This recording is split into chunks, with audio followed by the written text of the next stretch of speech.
one thing to read it, but it's another thing to say it out loud and help us remember. So I know I'm a stickler about this, guys, and I'm not trying to be mean, but you guys read more than you do any other academic thing that you learn in school. Okay, so yeah, you might not be reading about jumbled puzzle pieces all the time, but you guys are reading people's clothing, you're reading signs on the walls, you're reading just stuff all over, paychecks, okay? So it's a constant thing. I mean, when you're watching TV, you're reading stuff on commercials. So reading is very important, okay? And just like anything, practice makes perfect. Well, hopefully. All right. So, inspire. I want to inspire others to reach their goal. Okay, so when I inspire, okay, that means so it's like you are sleeping on the back row right now, okay, I'm coming back here and say, you guys can wake up, you got this, you guys do so amazing in school, I'm trying to inspire you. What am I trying to do? Well, okay, so I'm trying to think of an E word, and encourage. Okay, so if I encourage someone by making them feel like they can do something, I'm inspiring you. So like, how many of you have had a coach of some kind? And yeah, at some point in your life. Okay, most of us have done something, okay, with a coach, okay. So they've always given some sort of pregame speech, right? That is meant to inspire or encourage you to make you feel like you can do something. So I was like, let's go out and let's do whatever it is. I don't know, whatever. There's so many different sports. I'm looking at each one of you. I'm like, I don't want to say one specific thing. So let's go out and win that game. You guys give it all you got and whatever, we'll have fun, okay? Those type of things, those are inspiration words or encouraging words, okay? So let's go ahead and write encourage in the blank there. So if I'm encouraging you, and that's just kind of like motivating. It's kind of another word for motivating, okay? So let's go ahead and write that down. Okay, Rio, let's go ahead and write that down. Okay, appreciate you getting up and getting that written for me. Okay, thanks for getting that written for me. So encourage, okay? So again, that's just kind of like someone just saying like, hey, you got this, you're doing great. Just any sort of like motivational stuff would be like inspiration, okay? And think of also inspiration would be like people, your heroes give you inspiration too. So you kind of like look to people who do things that you like that might inspire you. So if you like, let's say you love cooking, you might watch Gordon Ramsay on TV, okay? Because he's going to inspire you to be a really good cook. Or if you love basketball, okay, you're going to watch LeBron James play because he's the best basketball player in the world. Okay? It's going to inspire you to go out and hit that fadeaway jumper, right? The no-look three-pointer. Always good shit. All right. Alright, let's take a look at the example sentence.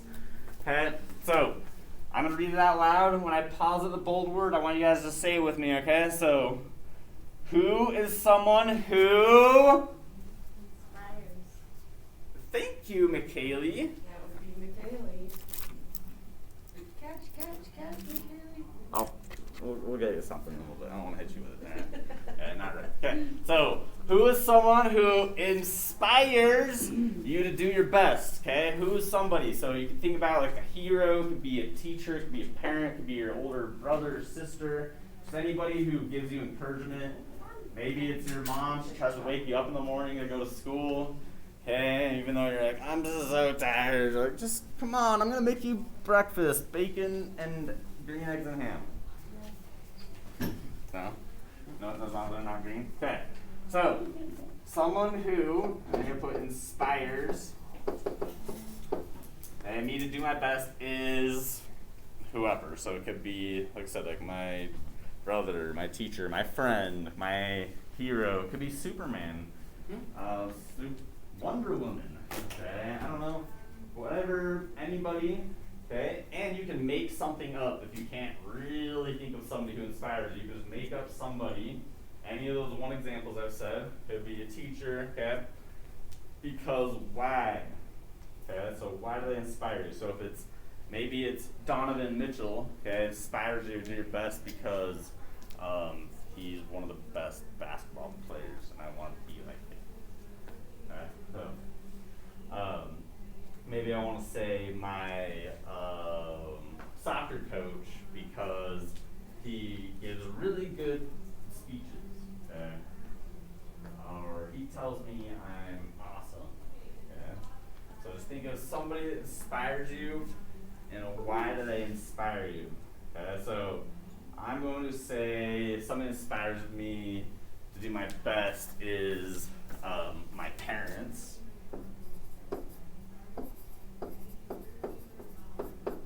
Because they really care about me.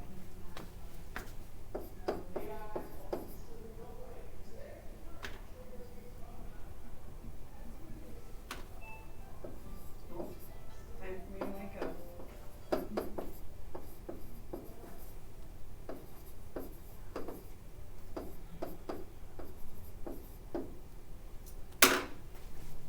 Yeah, so just got something written down here. Just make sure you have a period at the end. So just check yourself. Make sure you got a period there.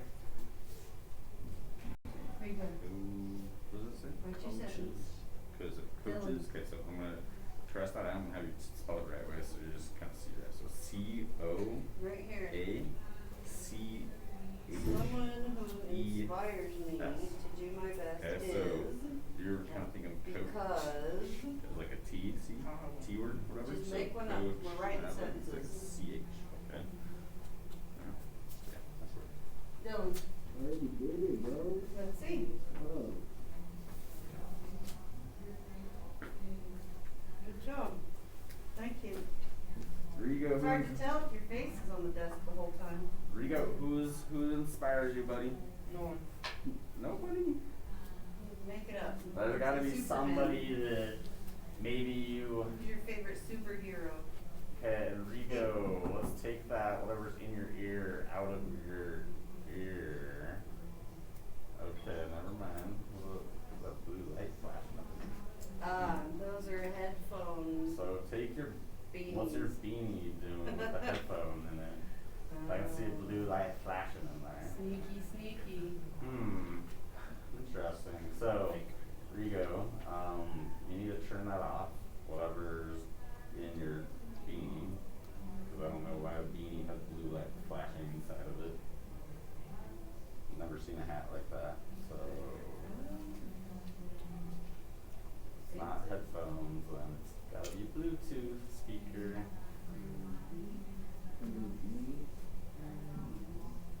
Write your sentence. So, just make sure you got a period there. That's a good one.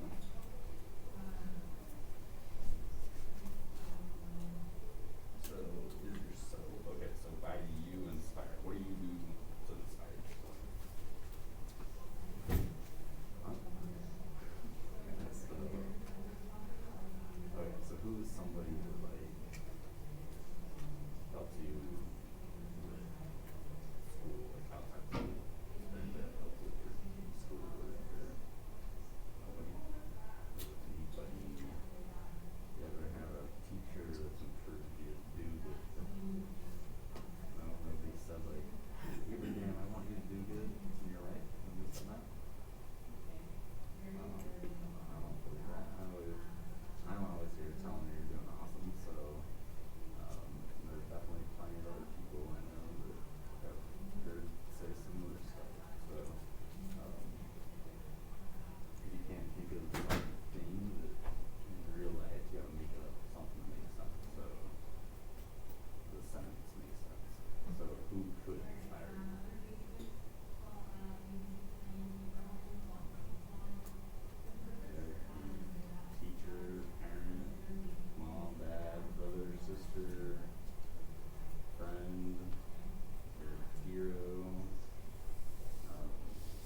you go ahead and share with us a sentence that you wrote, please, Abraham?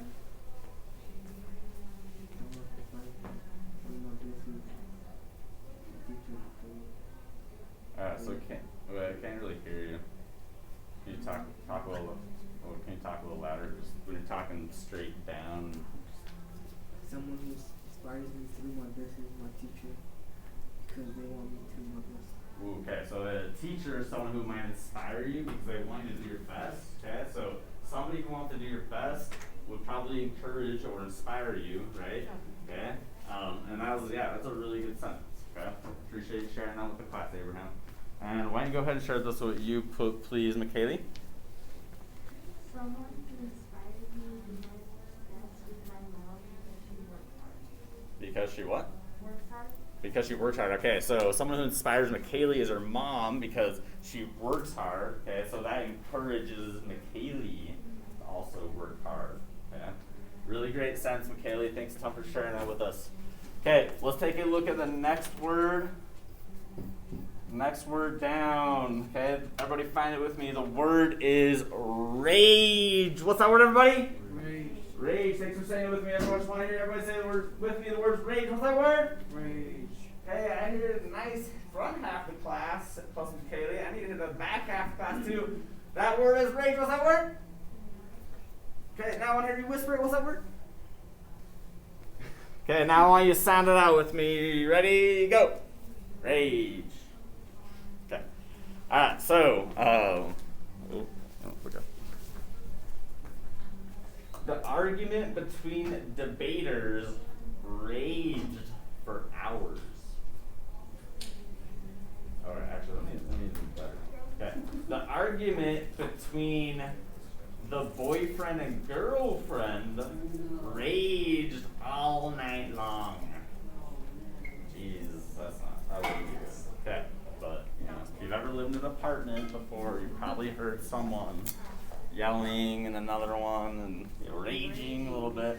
Okay, so something's raging. Okay, it is to continue to happen violently or intensely. Okay, so if it's continually happening violently or intensely, that would be raging. Okay, so continuous. Okay, so continuously to happen. So it's just like, to speak of someone's getting really angry for a certain period of time, not like you poke them and they like punch you in the face. Okay, that wouldn't be a rage. Okay, well maybe it would be, but that would be a rage. All right, so if you poked them and they gave you a little poke back, that wouldn't be a rage. Okay, but if you poked somebody and they got up and attacked you, that would be a rage. Okay, so let's get that written down. Continuously. Appreciate you following along. Okay, thanks for getting that written down for me. Alright, find the example question. Okay, I'm going to read it out loud. I want you guys to say the word when I pause, okay? What do you do when a storm... Alright, I'm starting over. I need to hear you guys say it. Okay, what do you do when a storm... Rages, good, outside. Okay, so when a storm's raging outside, you make sure to what? Okay, so it's raging, it's coming down, the snow or the rain. What are you going to do before you go outside? You've been alive for at least 14 years now, experienced a lot of weather. What do you do before you go outside when it's raining or snowing? Get an umbrella. Umbrella, maybe? What else would you do?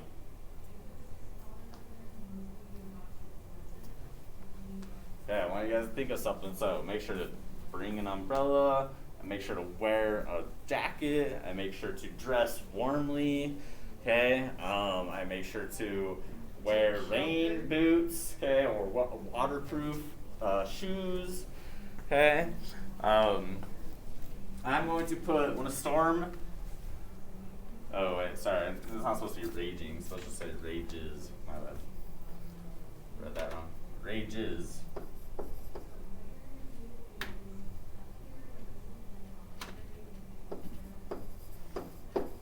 Storm rages outside. Outside is raging. Okay, when a storm rages outside, I make sure to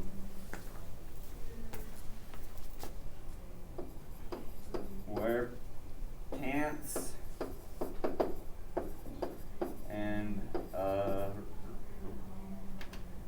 and a rain jacket.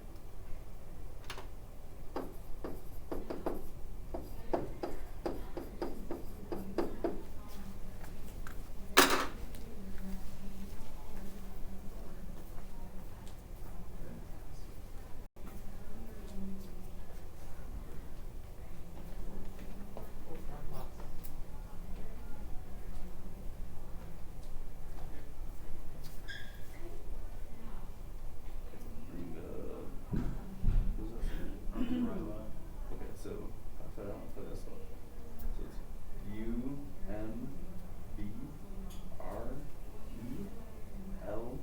UMBRELLA. Yeah. Just make sure I pick that. Good.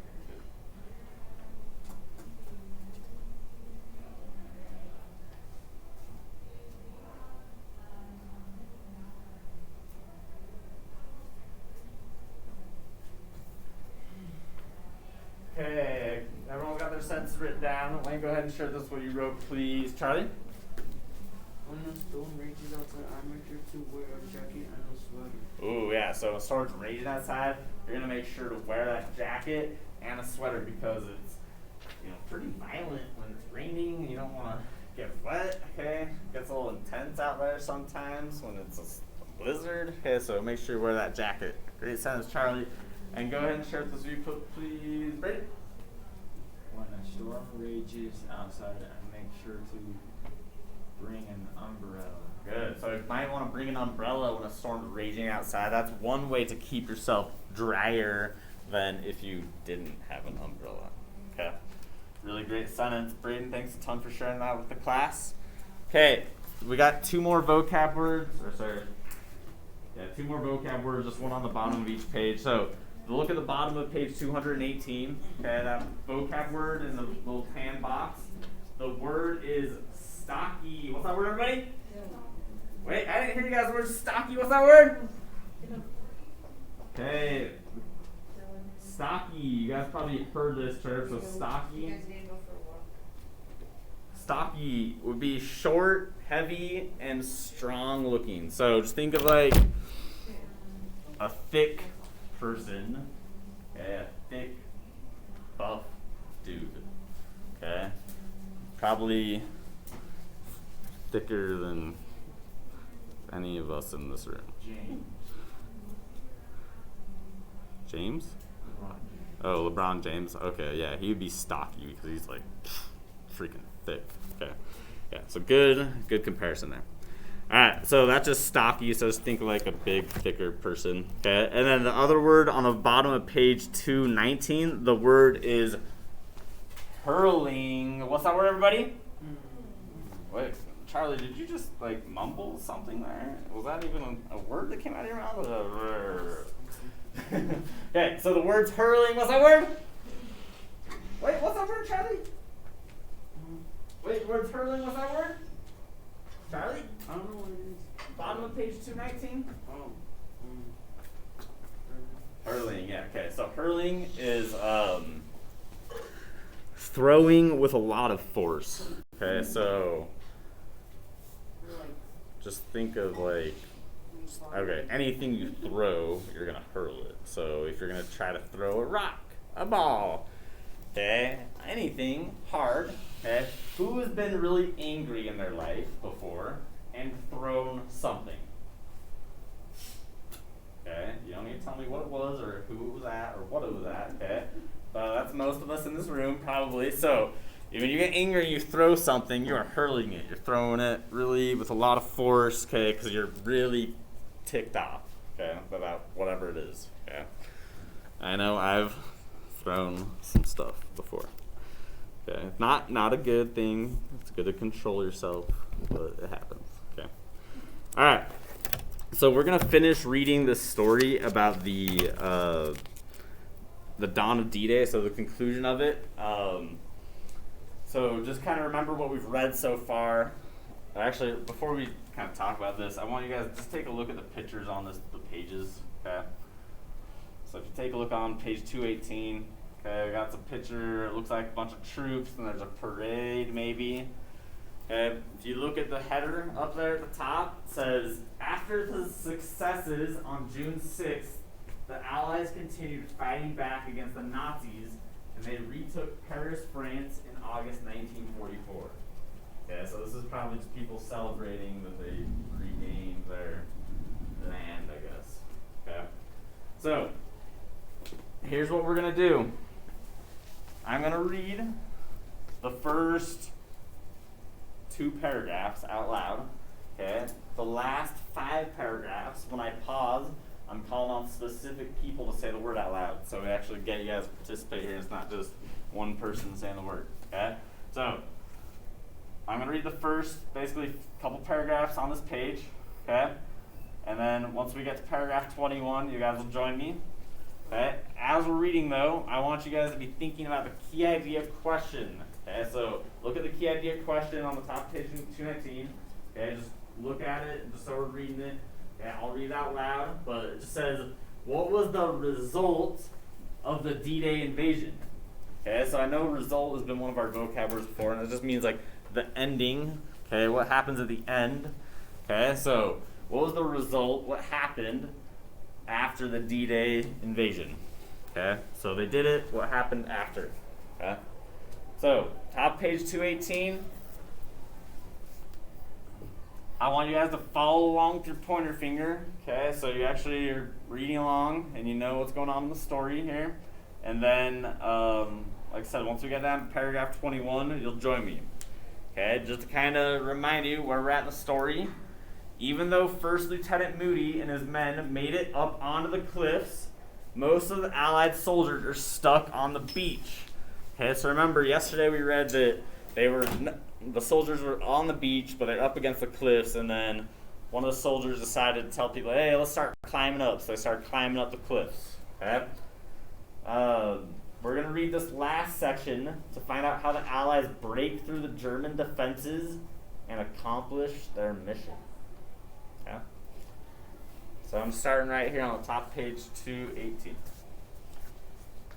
General Norman Dutch Coda was watching the men through binoculars from a boat offshore.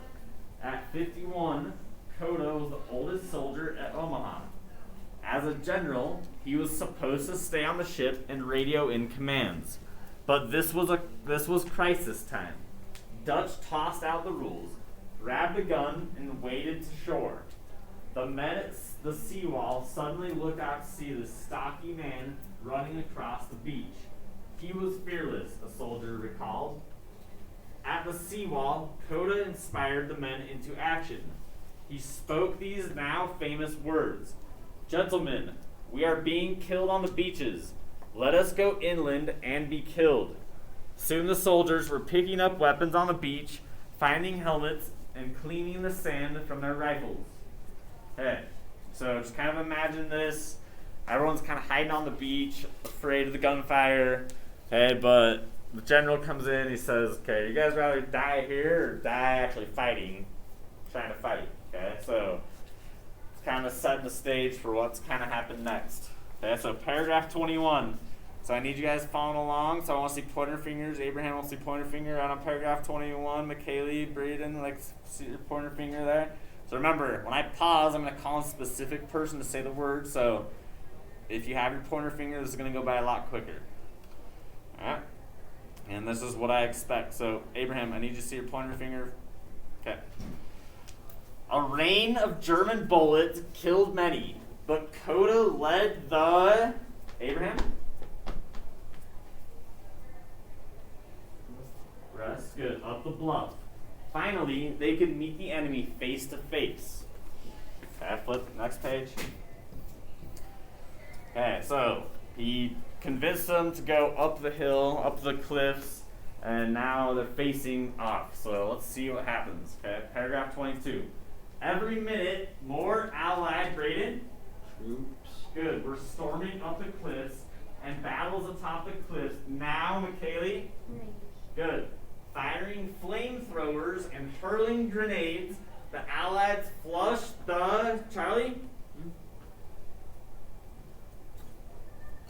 Okay. Right. The enemy out of the bunkers and trenches. Okay, so think about the soldiers. They got big flamethrowers walking around. Okay, they're burning the crap out of people. Okay, and throwing grenades at them too. Okay, German soldiers were too busy defending themselves to fire on the beaches. Okay, so right here, paragraph 23, last couple paragraphs here. By 1:30 p.m., U.S. Abraham. Troops, good, were on their way to patrolling Omaha Beach. About an hour before, Hitler had received word that the invasion at Normandy had been completely, Braden?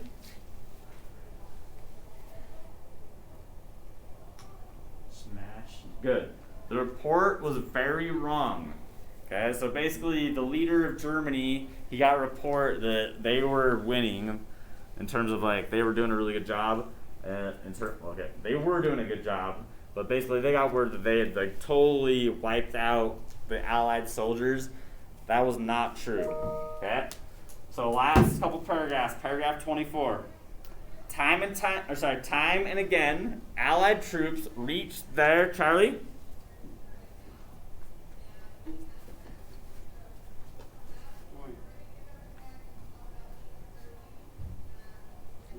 Limits, good, and pushed beyond. Wounded, Charlie. Charlie. Okay, you gotta follow on the pointer finger here. This isn't okay. Everyone else is following along. Good. Keep following the pointer finger. Gotta stay on your toes. You're gonna be next. You're gonna be coming up again, alright? Okay. So wounded soldiers kept on fighting. Officers led McKaylee. Good. Squads, even as they died. Okay. When the night, Abraham? Good. Victory belonged to the Allies who had, Charlie? Taken all 5 beaches and advanced up to 10 miles inland. They were freeing French towns, taking German prisoners, and tearing down Nazi flags. Okay. So basically, kind of back to the key idea question here. Okay, what was the result of the D-Day invasion? What did they do? Kind of the last little bit told us. What were they able to do? They were able to go where? Just on the beaches? What did they do? Okay, let's reread the last paragraph here. I'm going to reread it. I need you guys paying attention here. So, when the night closed, victory belonged to Allies who had taken all 5 beaches and advanced 10 miles inland. Okay, they freeing French towns, taking German prisoners, and tearing down Nazi flags. Okay, so what's at least 1 or 2 things they did after the invasion of D-Day? What was some things they did? What were they able to do? What was very important about that last sentence? What do you think, McKaylee?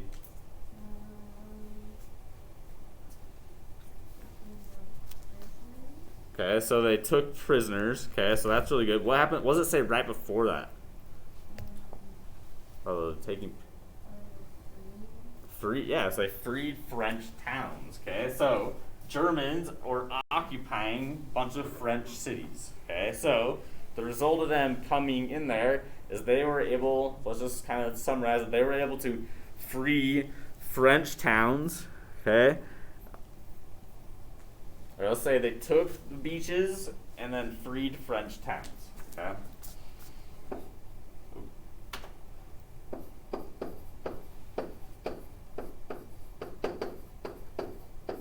So soldiers took the beaches, the 5 beaches, and freed French towns.